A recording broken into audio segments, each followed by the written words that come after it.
Hello, Jeanette. Thank Hi, you so. Fiona. Hi, how are you? I'm very well, thank you. Good, good. Thank you so much for agreeing to do this interview virtually with us. Can you ever stop me from talking about Lenny? We don't ever want to try, so No.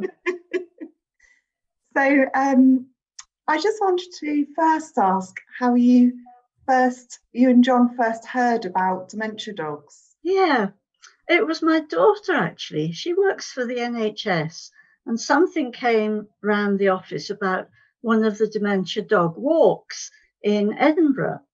And she knew we had sort of been thinking about dogs, and she just thought this would be good.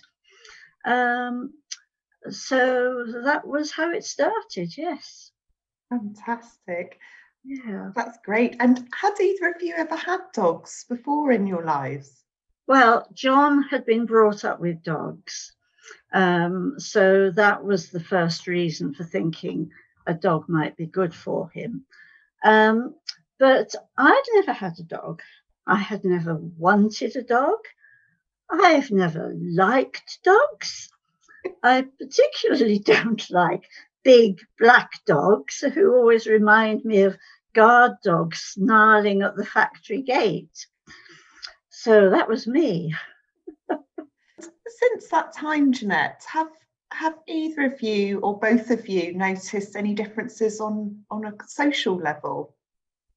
Well, when I say that Lenny became part of our family, we also became part of the Dementia Dog family. And because John's had severe depression for many, many years, he finds being sociable difficult. But he's always been able to be relaxed and at ease with all the people we've met through the big dementia dog network, because we share this interest in Lenny, so it becomes very easy to not just to talk, but to feel that you share quite a special bond. So yes, it's made a big difference. And then, of course, when you go out walking, that becomes a social experience, which it isn't normally.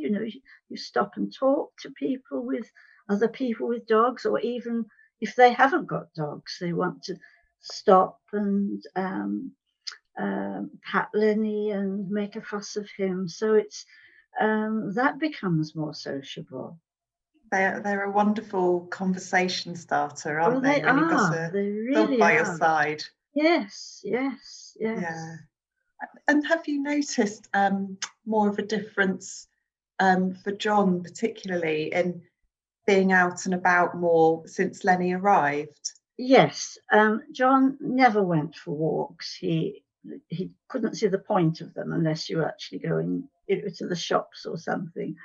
But once we had Lenny, then he would wake up in the morning saying, "Where are we taking Lenny today?" Which was marvelous.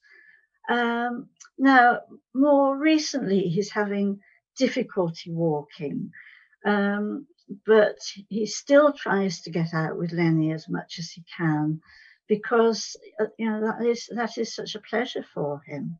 So in the long run, it might be that he'll need a wheelchair to go out with, but Kerry, the dog trainer, told us that Lenny's been trained to walk with a wheelchair, so that would be a further development, which would be marvellous. And as you know, one of the ways we train our assistance dogs is to help with practical tasks Yeah. around the house and the dual lead, so you can both Yes. walk the dog together. For Lenny, are there any more subtle or invisible ways that he helps you both? Yes, and I think that they're actually the more important things, because Lenny is something that we share.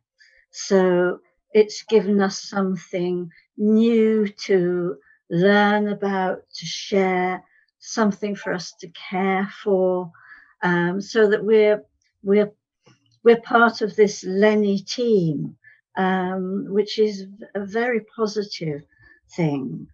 Having a third presence in the house is a great way of relieving any tension that arises between you, because it's a diversion, a distraction. And anyway, he makes us laugh so much.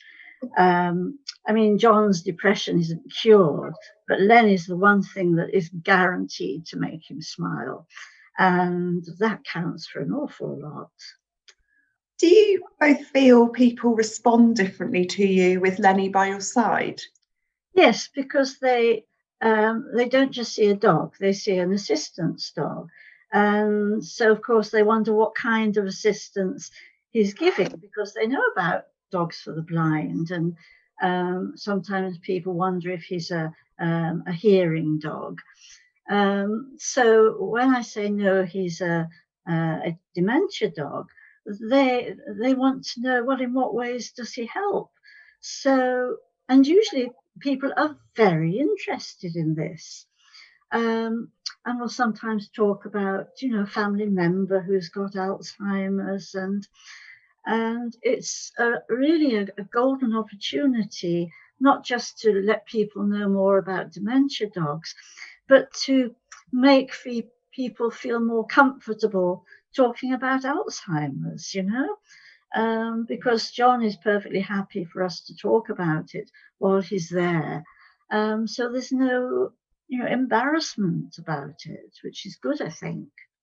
One of the wonderful things we know about all dogs is the companionship and love that they can offer us.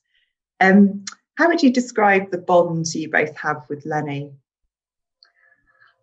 It's love. I mean, it's simple as that, really. As I said, he's part of the family. He's part of the wider family. My daughter and son-in-law and grandchildren absolutely adore him. But the thing, I think it's important to mention this, because we weren't just taking on a dog. And this is what I discovered when we went to the first meeting in Aberdeen. You've got this tremendous support team.